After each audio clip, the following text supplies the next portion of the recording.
All right, in 3, 2, 1.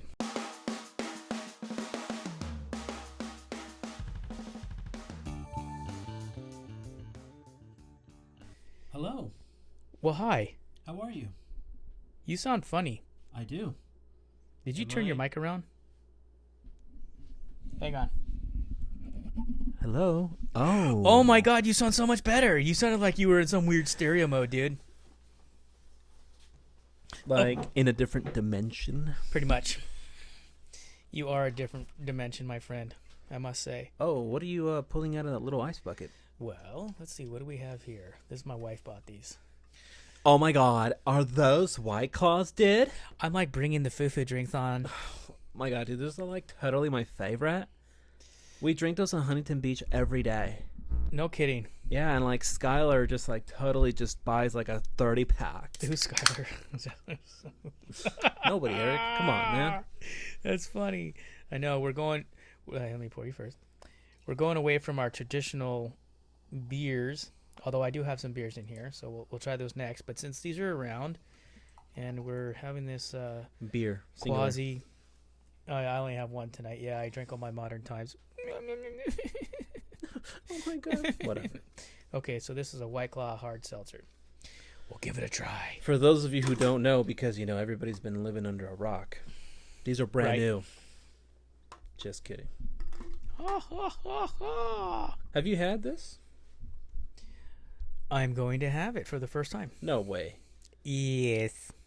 I'm pretty sure you'll like it. Well, all right. Okay, let me get situated here.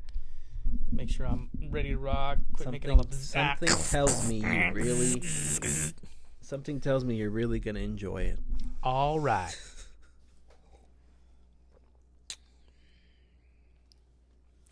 It's like drinking a LaCroix. Have you had those? Yeah. You mean LaCroix, the same company that got in trouble for adding solvents to their drinks? Bullshit. Yep. And they admitted to it. Just like Gatorade admitted to adding additives that are in fire extinguishers. Where does it end, you fuckers? Mm-hmm. Yeah, it's kind of crazy, man. Can't people just make things naturally anymore? No, it's about how much money you can make. How much money you can make at the expense of everybody else. It sounds like America. Sounds like America. It does. The traveling roadshow, the traveling salesman, the snake oil salesman. The Sisterhood of the Traveling Pants. One of your favorites? No. Oh, Actually, No. Steel Magnolias is my favorite. did you curl up with a box of tissues and cry? I did. Wow. And then I watched Sleepless in Seattle right after. You're such a woman's woman. And then I watched Philadelphia. Explain to me like triple as woman's if woman. I'm 5 years old. That's what Denzel says in that movie. Explain it to me like I am 5 years old. I love you. What more is there to say? Is that as simple as it gets? Okay, so we're going to talk about the oceans today, aren't we? What for? We don't care about them. We just pollute them. I have a theory as to why we've had all these red tides lately. Is it the bioluminescent organisms? Yes, that is a result. Domoic acid? I don't know. Is that what that red stuff is? Yeah, Dr. Ed Glass was telling me. He's one of the guys who I go out spearfishing with on his boat. I think it's diaphoric acid. And I where might be does it saying it come wrong. from? It's from the organisms. It's certain algae, certain red algae. I was right. My girlfriend asked me, why is it red? And It's a I red said, algae. I probably has to do something with the bioluminescent organisms that are there, and I don't know, algae, something, producing some kind of red color Well, tint. I took a few classes in college on the algae blooms and red tides. And one of the things that fuels those algae blooms is phosphates in the water. And those phosphates come from things like cleaning detergents and dish soap and and laundry detergent, and we've done a really good job over the decades of, taking a lot of the phosphates out of them.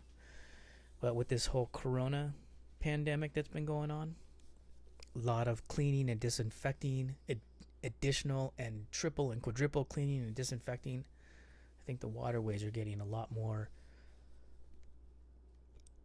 stuff introduced into it that is going out into the ocean and consequently fueling these algae blooms.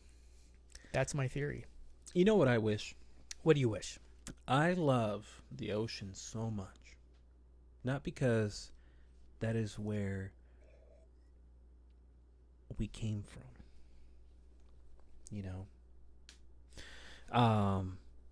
But I wish I can just go back in time to when the oceans had zero pollution. Man-made pollutants. Is that right?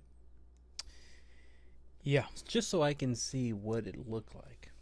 Oh, but it was pretty amazing. Jacques Cousteau used to talk about it all the time. Really? Like whenever he would go to some of these countries that had reefs that had never been dove by anybody, and all around the world, and he said how amazing it was, and he talked even then about how easy it is for a coastal community or city or civilization or a community that's even letting its stuff get into the ocean, how quickly it can just annihilate a local biosphere. That's crazy. An ecosystem. But yeah, I think that's what's happening with the red tides right now, because we're fueling them because of all the cleaning we're doing. So is it bad to jump in there? Harmful? It can be. How so? Well, the diaphoric acid, I hope I'm saying that right, and Dr. Ed will have to correct me if I'm wrong, but it's toxic, and it builds up a lot in crustaceans and filter feeders, things that feed off of tiny planktons in the water. Yeah, it's filter feeders. Clams and oysters and mussels and shrimps and, Amoebas? I don't know about amoebas, but things that eat Anemones?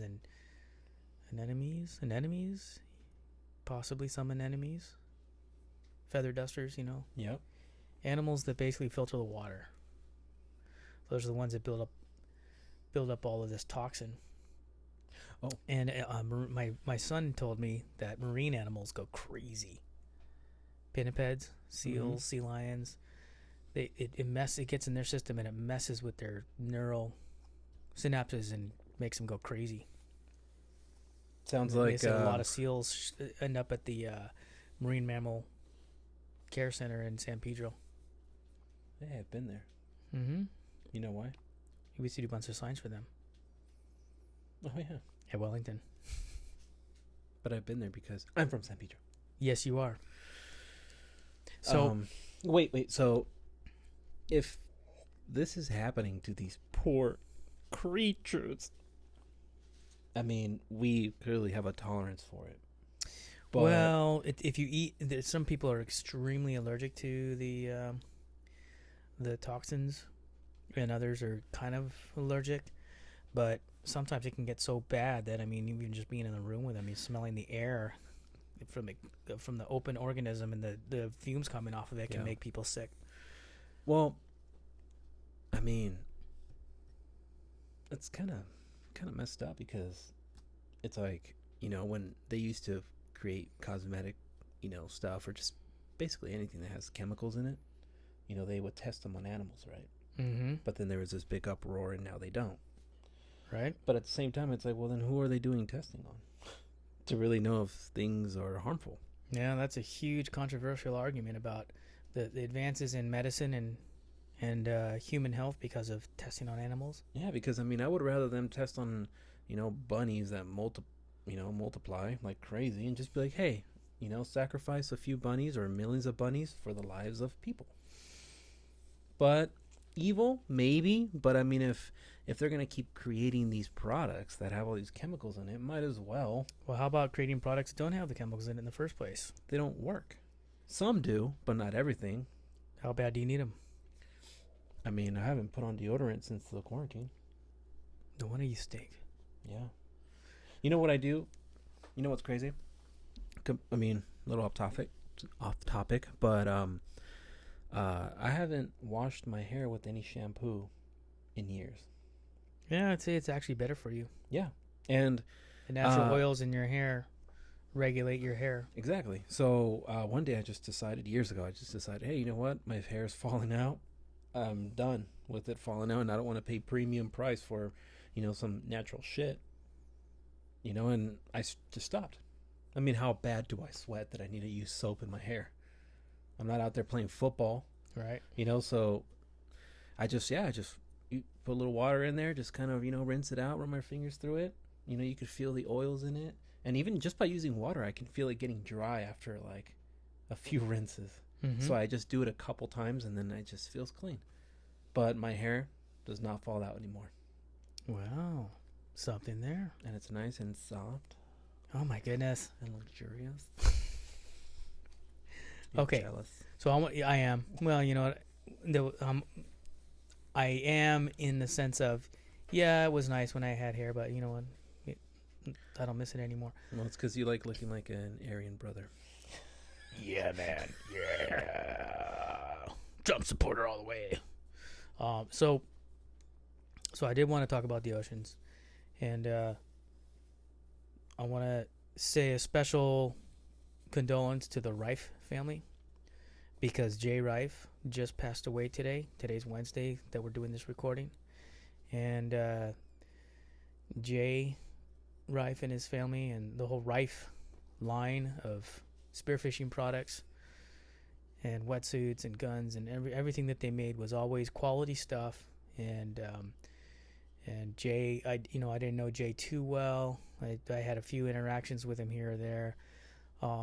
He always seemed like just this grandfather kind of figure to me, at least, in a way, like the grandfather that's everybody's grandfather. Everybody knows Jay. It's Jay. Oh, Riffe, yeah. But what he did for our sport and just his legacy is tremendous and undeniable, and his name is everywhere. The Riffe is known throughout the world as being one of the high-end manufacturers of gear and spear guns, and I actually have a couple Riffe guns. As a matter of fact, there's one, if you look over your shoulder, there's a Riffe 120 Euro right there. This one? Yep. No, that's a Tixi. This thing? That's a Riffe 120 Euro, and Wow. that gun has killed and slayed some big sea bass and yellowtail.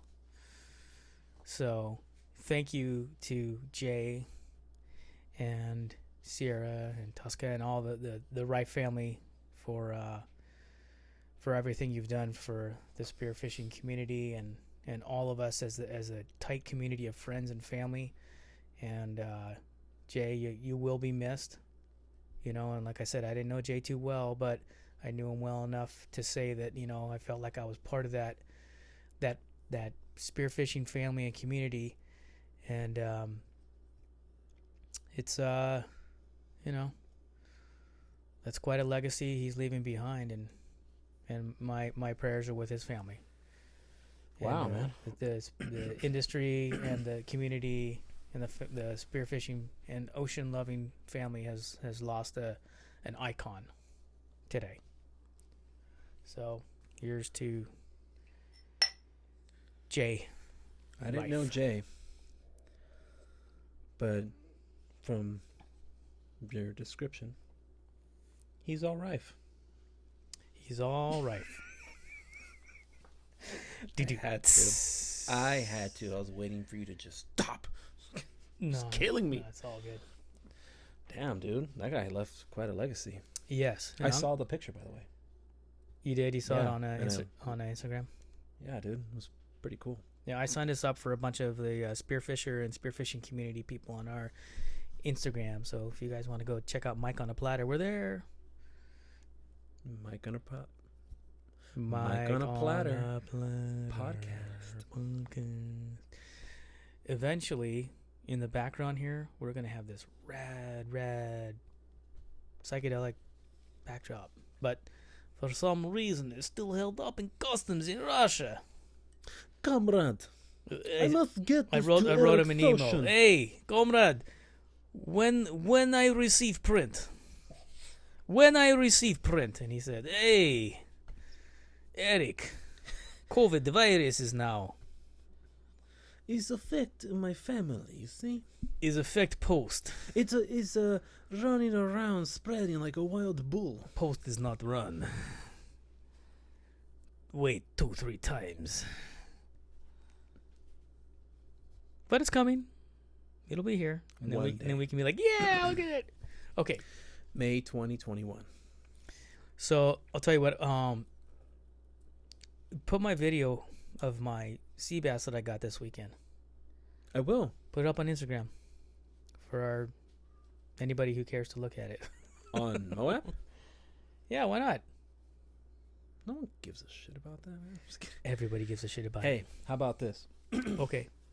How about I put it on there, and I also put a little clip, a little snippet, in the video. From this, talking about this? Exactly, man. Okay. So, as ocean lovers, myself and you, maybe not as quite as much as me. Before you get into that, Mm-hmm. let's watch the video. We'll be right back.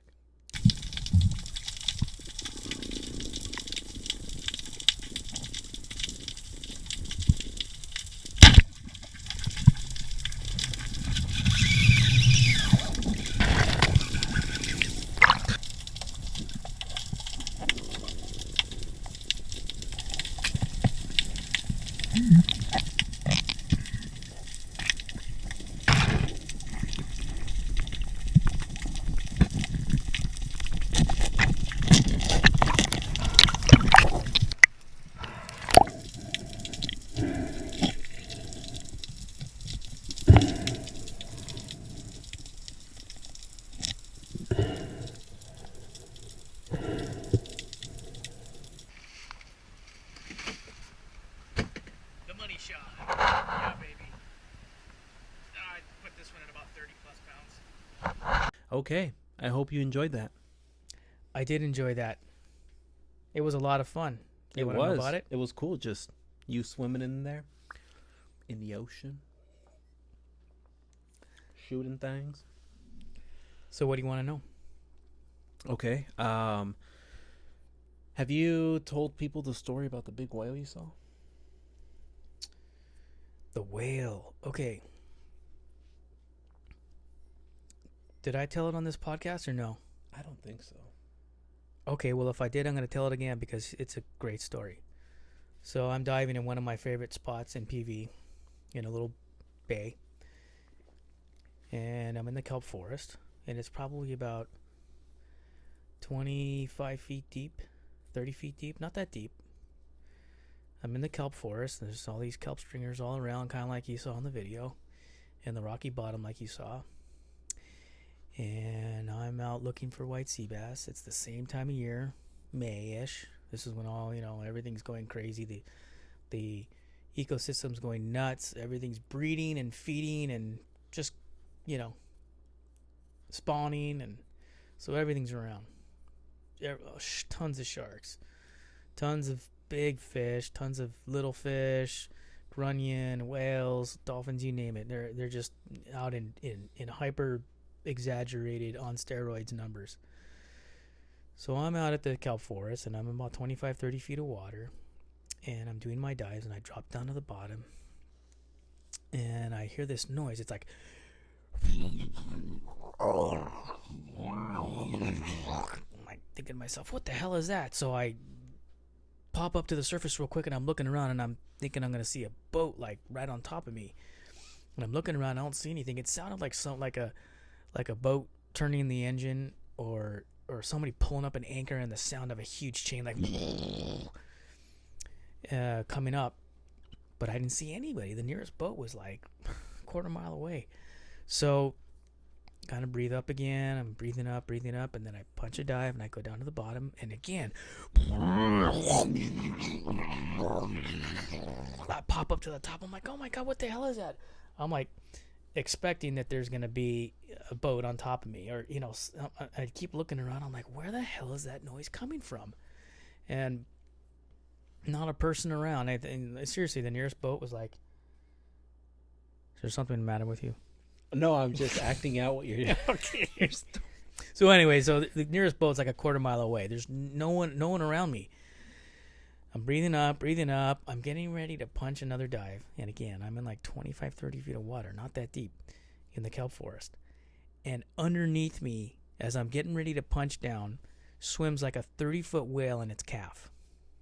I mean, I could see its eye, the barnacles all over it, the texture of its lines in its jaw. And dude, that was insane. I was like, oh my God. If I had been laying on the bottom when that thing swam over, I could have been like crushed, because I've heard stories of whales coming into the shallows and rubbing against the reef to get all the barnacles off of them. I could have been made into a hamburger, man. You like meatballs? Shredded beef. Yeah. You would have been a ball of. You would have just been a meatball. Dude, a meatball, serious. And a big reddish pink blurb of water. Like shredded cheese. So, yeah, that was pretty gnarly. And I didn't have my GoPro on at the time. I didn't have it with me. And now I don't go without my GoPro, especially now that I'm getting good at editing all of that video. And now you're never going to see anything like that again. Shut up. Have your GoPro. Hey, what did you just watch, dude? That was cool. But All it wasn't right. a 40-foot whale with a I said calf. 30 foot. Approximate. 25 to 30 feet. It was long. 40. It was big.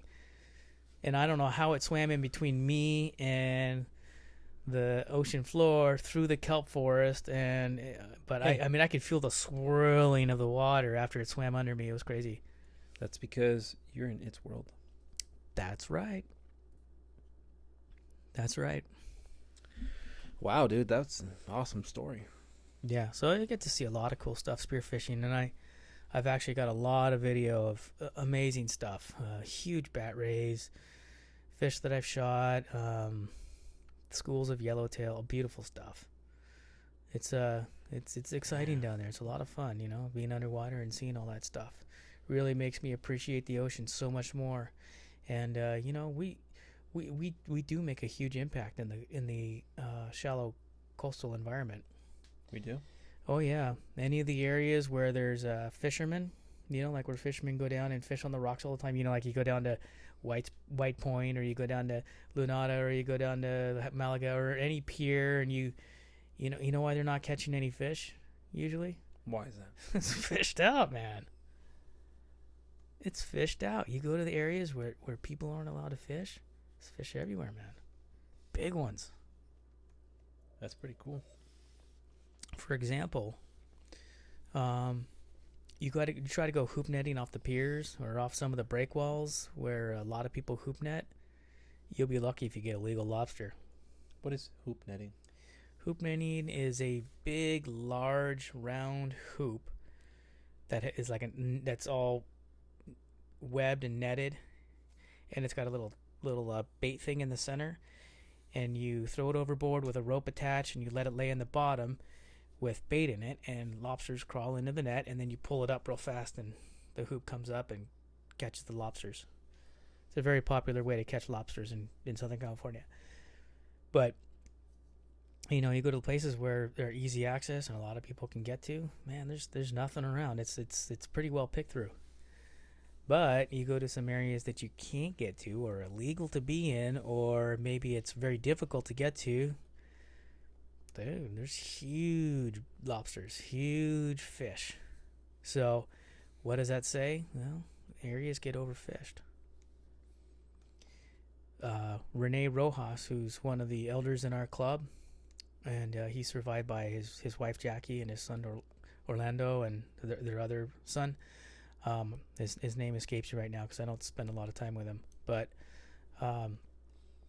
Rene was one of those guys in the club who's lifetime diver and spearfisherman. He used to actually, out here off of PV, he got awarded some contracts to do kelp restoration, and he would go out all day and go into the the coves and plant kelp. And he also harvested urchins for a living. Really interesting guy. A lot of stories. Feisty guy too. He passed away a few years ago. As a matter of fact, the shirt I'm wearing, the Fathomir Scramble Mate. Yeah, I'll show the back of the shirt because it's in honor of him. It's a picture of him diving on a big grouper.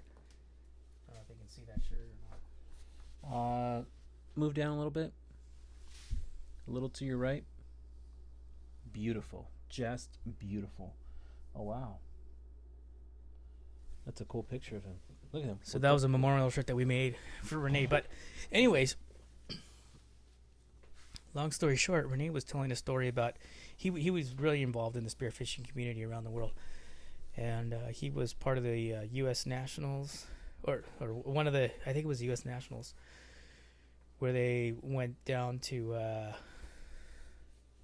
think it was Peru. And in Peru, they had a competition down there, and there was a 5-mile stretch of rocky coastal habitat, and you could dive anywhere in this 5-mile stretch, and it's pristine, prime diving habitat, really rocky, reefy, great places for fish to hide and live, and some of the best spear fishermen in the world were there for that competition. And I may have the wrong contest, but anyways, it was in Peru. And he said at the end, when they went in to weigh all the fish, and again, these are top competitors that are there in a 5-mile stretch. The biggest fish that came in was about this long. A foot. 14, 16 inches. Okay. And his statement was, be happy that we have the regulations that we have, because that place was so overfished that was the biggest fish that came in. And now the biggest Pretty fish sad. that was there is now gone. Right. Great job. Yeah, I think somebody found way deep offshore in a cave, there was a big grouper that was maybe like 15, 20 pounds, which is not big for a grouper. But when the day of the competition, the swell came up and it was hard to get into that cave, and he almost lost his life in there getting sloshed around by the swell. But anyways, the point being is we have a big impact on the local environment, in the local waters, in the shallow waters. Once you get out where fishermen can't cast from the shore, the population of fish just way bigger. And then when you get to places where fishermen can't fish, oh, forget about it. I was out on Saturday when I got that white sea bass. We're out at one of those islands that not a lot of boats go to because it's a long journey, and a lot of boats can't make it out there because you need to have a bigger boat to get there. The rock fishing out there is ridiculous. You go off to the San Pedro Delta out there, off of Long Beach or Huntington or San Pedro, and out there at that delta, you get a 2-pound rockfish and you're jumping for joy. Out there where we fish, man, I want to see a 6-7 pound rockfish before I'm jumping for joy. That's pretty cool, man. Yeah. So there's still some untapped places, or some places that don't get hit so hard. But yeah, we do. There's a lot of overfishing, and it's a good thing that we have regulations to keep the populations and the biomass from being taxed so hard. And the white sea bass that you saw in that video, we actually grow those out. Our tax dollars pay for those things to be grown out. They have a grow out pen in Marina del Rey, and they grow out juvenile white sea bass, so that way the population stays healthy and there's always fish out there. They were almost decimated. Jesus. Yeah. You give humans an inch and they take 3 miles. Hells to the yeah. Now you gotta stay on top of the consumption and manage the fisheries really well. You see, Mr. Anderson, humans are the virus. That's right. You deplete everything. You deplete your resources. We must eradicate you. Serious, man. Well, isn't that what coronavirus is trying to do? Yes, it is. But it's not working. Oh, you wait and see. I am waiting. The storm is coming. You think so? Did you hear about the 2 kids? I think it's like 2 or 3 kids and a teenager in New York. No, what? They have a mysterious illness that's linked to the coronavirus. Kawasaki? No. I don't think it's that. It could be, but regardless, they don't know much about this thing. And we're still trying to catch up with COVID. But now Kawasaki's coming. What is it? I don't know. But it killed 2 or 3 kids and a teenager. No problem. Crazy. You know? Well, you know what?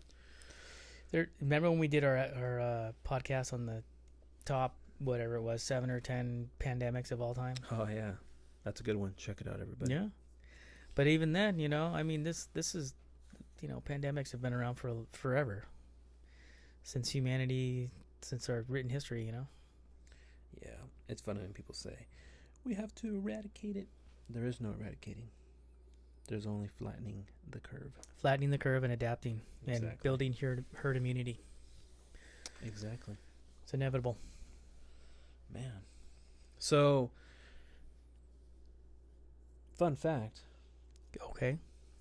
A lot of, I saw an article that said that approximately 99% of all shrimp in the ocean have microplastics in it. I think you mentioned that to me before. So every shrimp that you eat, whether it's organic, whatever the case may be, it's got microplastics in it. One that my dad always said from his, I think his buddy was John Whitaker. He would always say to my dad, like when they're joking around and having conversation, "You're so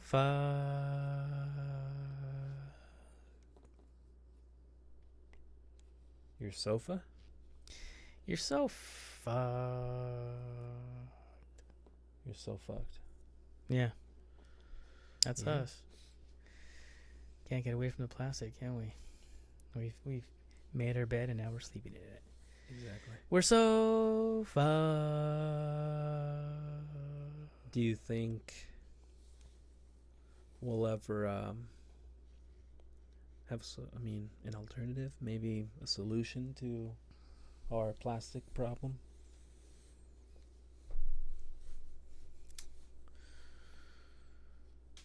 That's gonna require the Roadshow to go away. But the Roadshow wants to stay. Remember the Roadshow we mentioned? Was it on this podcast or a previous one? Previous. There's too many people making too much money on garbage. I mean, all the shit your kids want to buy at the store that's wrapped in plastic and made out of tons of sugars and chemicals. That's the Roadshow, man. Hey, try this product. It'll take care of this, and this. Yeah, except it's made with that, and that. It's insane. Yeah, I know you made a comment about your hair and natural products, but you know what, man? What do you really need? What do we really need? Not much. No, I'm not saying I'm innocent here, and I'm not saying you're innocent here. We're all victims of the consumption nature of being in society. But the Roadshow, how much money can I make at somebody else's expense?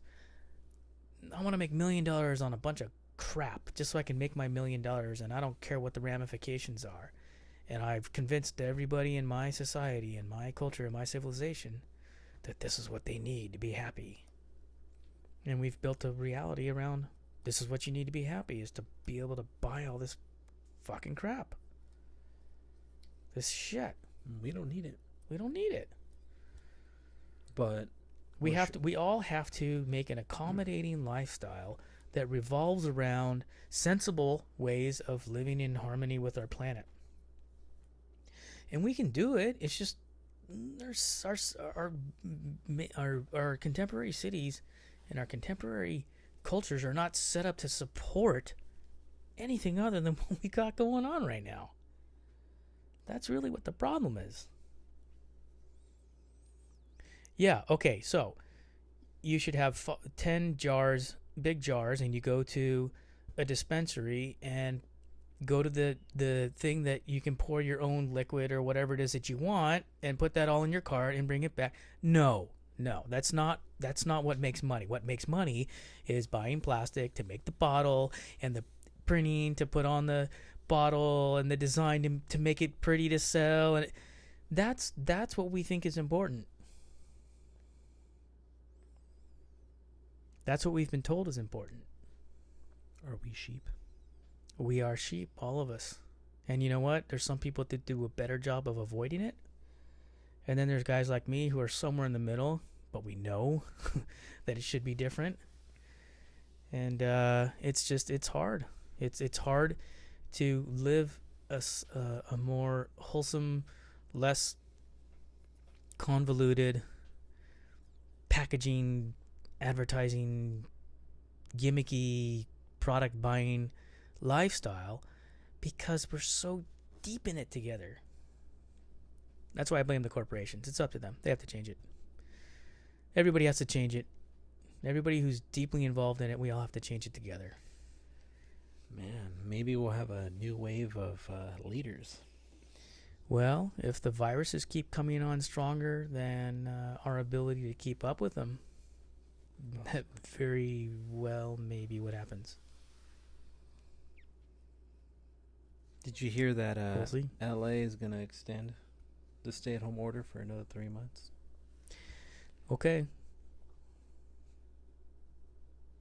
Decisions and consequences. What are the consequences? You know, the people Economic, population. What do you weigh out? What's more important? Let's ask the Who's right, who's wrong? Let's ask the people of Huntington Beach, aka Florida, California. Yeah, well, if Huntington in the next month or so still has a flat curve, well then they must be doing something right. All right, man. Alrighty. Hey, everybody. Recycle. Okay? Reuse containers. Okay, I got orange juice jugs that I've bought that I fill with water and I put them in my freezer and I use them for ice when I go on, for my cooler. Pipe powdered drink. Use that same bottle. You can use it over and over. Reduce. Okay, you don't have to have 10 packets of cereal. You can buy one big, huge bulk of cereal. Okay, so reduce, reuse, recycle, and that's just the start. It's how you think. What's really important? What really matters? What do you really need to have? Does having all that stuff really make you happy? Do you just do it for attention? I think you just do it for attention. I don't. I'm joking. I don't have a lot of stuff. I live in a tiny studio. It's an illusion. Stuff is an illusion. Hey, everything is an illusion. That's right. The simulation's about to end. We are. Yep. I think they're going to stop the simulation soon. Oh, man, that's scary. Time for simulation 439. Control, Alt, Delete. All right, Poppy. Alrighty, everybody. It's been great. See ya. Control, Alt, Delete.